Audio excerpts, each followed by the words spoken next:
ইভিএমৰ ব্যৱহাৰ বন্ধ কৰিব লাগে এবাৰ বিশ্বৰ আটাইতকৈ ধনী ব্যক্তি এলন মাস্কে এই মন্তব্য কৰিছে মানুহ বা কৃত্ৰিম বুদ্ধিমত্তাৰ দ্বাৰা ইভিএম হেক কৰাটো সম্ভৱ বিশ্বৰ আটাইতকৈ ধনী ব্যক্তি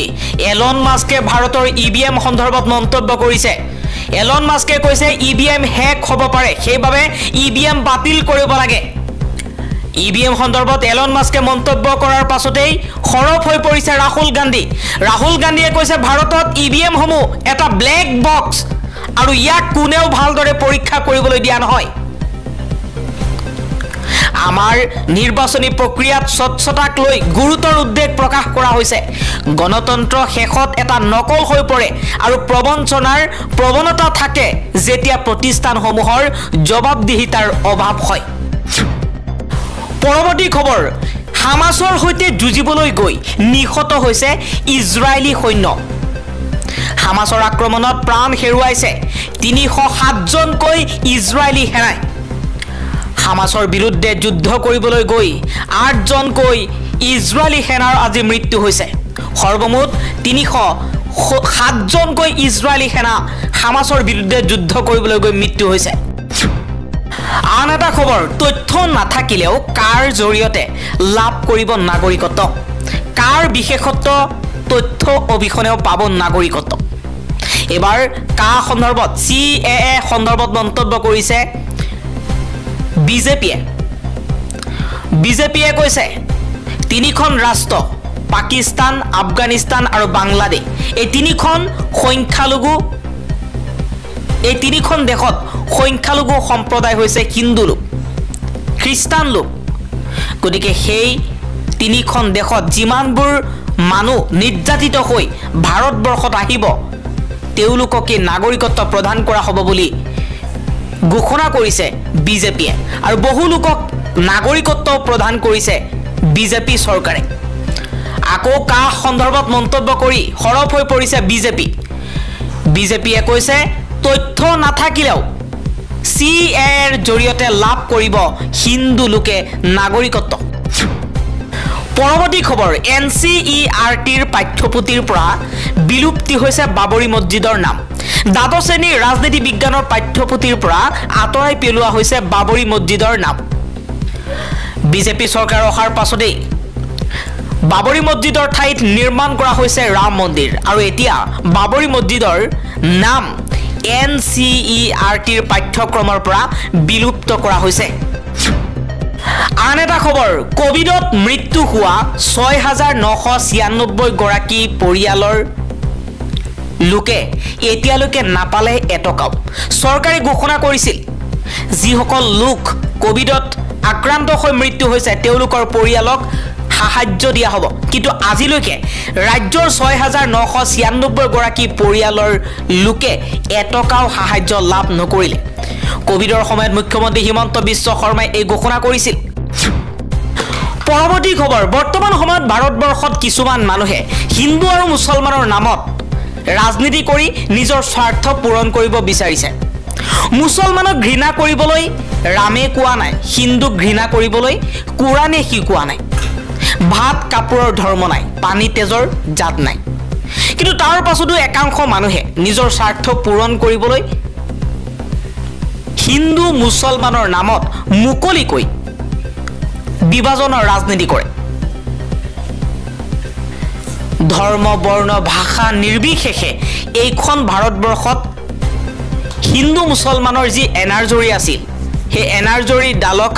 বৰ্তমান সময়ত খণ্ড বিখণ্ড কৰিবলৈ চেষ্টা কৰিছে একাংশ ৰাজনৈতিক নেতাই নিজৰ স্বাৰ্থ পূৰণ কৰিবলৈ গাদী দখল কৰিবলৈ একাংশই মুকলিকৈ হিন্দু মুছলমানৰ নামত ব্যৱসায় কৰিবলৈ কাজিয়াৰ সূত্ৰপাত লগায় আন এটা খবৰ সোণৰ পদকৰ আশা পূৰণ নহলেও চীনৰ প্ৰতিদ্বন্দ্বীৰ হাতত পৰাস্ত হৈ ৰূপৰ পদক লাভ কৰি সুনাম কঢ়িয়াই আনিলে অসম সন্তান লাভলীনা বৰগোহাঁইলৈ শুভেচ্ছা জ্ঞাপন কৰিছো গ্ৰেণ্ড প্ৰিক্স 2024ত ৰূপৰ পদক লাভ কৰা অসমৰ লাভলীনা বৰগোহাঁই মহিলাৰ 75 কেজি হাকাত চীনৰ প্ৰতিদ্বন্দ্বীৰ হাতত পৰাস্ত হৈছে লাভলীনা পৰৱৰ্তী খবৰ পুনৰ ভয়াৱহ বানৰ আশংকা সম্ভাৱ্য পৰিস্থিতিৰ বাবে জিলা আয়ুক্তলৈ 100 কোটি টকা মঞ্জুৰ কৰা হৈছে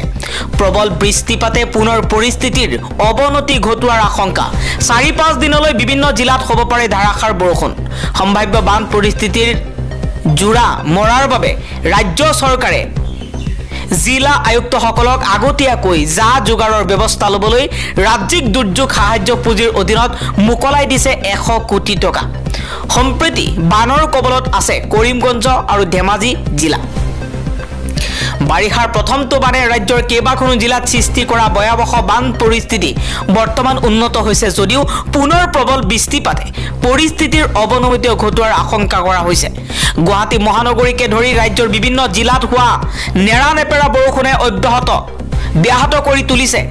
স্বাভাৱিক জীৱন যাত্ৰা ইফালে বতৰ বিজ্ঞান কেন্দ্ৰই জনোৱা মতে ৰাজ্যৰ বিভিন্ন প্ৰান্তত আগন্তুক 4-5 দিনলৈ প্ৰবল বৃষ্টিপাত হোৱাৰ সম্ভাৱনা আছে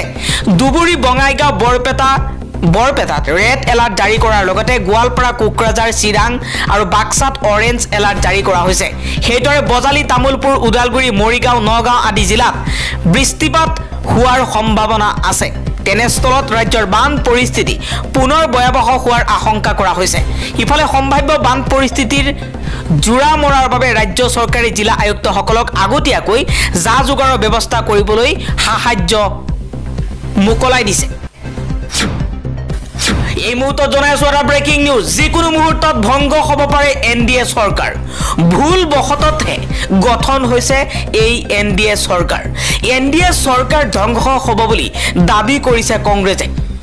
কংগ্ৰেছে কৈছে নীতিশ কুমাৰ আৰু চন্দ্ৰবাবু হৈছে বিজেপিৰ ঘূৰ শত্ৰু বৰ্তমান সময়ত পদবীৰ লালচাতহে এই দুয়োজন নেতা নীতিশ কুমাৰ আৰু চন্দ্ৰবাবু নাইডু এনডিএৰ সমৰ্থনত আছে কিন্তু এনডিএৰ সমৰ্থনত থকা এই দুয়োজন নেতা কেতিয়া ফালৰি কাটে কোনেও ক'ব নোৱাৰে নীতিশ কুমাৰ আৰু চন্দ্ৰবাবু নাইডু এনডিএ এলায়েন্সৰ পৰা ওলাই আহিলেই ভংগ হ'ব এনডিএ চৰকাৰ আৰু প্ৰধানমন্ত্ৰী নৰেন্দ্ৰ মোদীৰ আশাত চেঁচা পানী পৰিব পৰৱৰ্তী খবৰ ৰাজ্যত পুনৰবাৰ বানপানীয়ে লৈছে ভয়ংকৰ ৰূপ বান খখনীয়াৰ কবলত পৰিছে ৰাজ্যৰ বহু স্থান ধেমাজিত মৰিধলৰ বানত মহাসাগৰ সদৃশ পৰিৱেশ বাট পথ গড় বাৰী পথাৰ সকলোতে এতিয়া পানী আৰু পানী ইফালে জুনাইত ৰাজখানা নৈয়ে লৈছে সংহাৰী ৰূপ ফলত নৈ পৰিয়াই হেৰুৱাইছে ঘৰ বাৰী পৰৱৰ্তী খবৰ এতিয়া সংবাদ মাধ্যমৰ স্বতন্ত্ৰতাত চকু নৰেন্দ্ৰ মোদী চৰকাৰৰ সংবাদ মাধ্যমক নিয়ন্ত্ৰণৰ বাবে বিজেপিয়ে সাজু কৰিছে কেইবাখনো আইন নৰেন্দ্ৰ মোদী চৰকাৰৰ কাণ্ডত ক্ষুণ্ণ বিভিন্ন সাংবাদিক সংস্থা প্ৰধানমন্ত্ৰী নৰেন্দ্ৰ মোদীয়ে এতিয়া সংবাদ মাধ্যমসমূহক নিয়ন্ত্ৰণ কৰিবলৈ কেইবাখনো আইন সাজু কৰি তুলিছে যাতে নৰেন্দ্ৰ মোদীৰ হৈ কাম কৰিব পাৰে গতিকে বহুতে গদি মিডিয়া বুলি চৰ্চিত কৰা কিছুমান সংবাদ মাধ্যমক এতিয়া নাকি লগাব বিচাৰিছে প্ৰধানমন্ত্ৰী নৰেন্দ্ৰ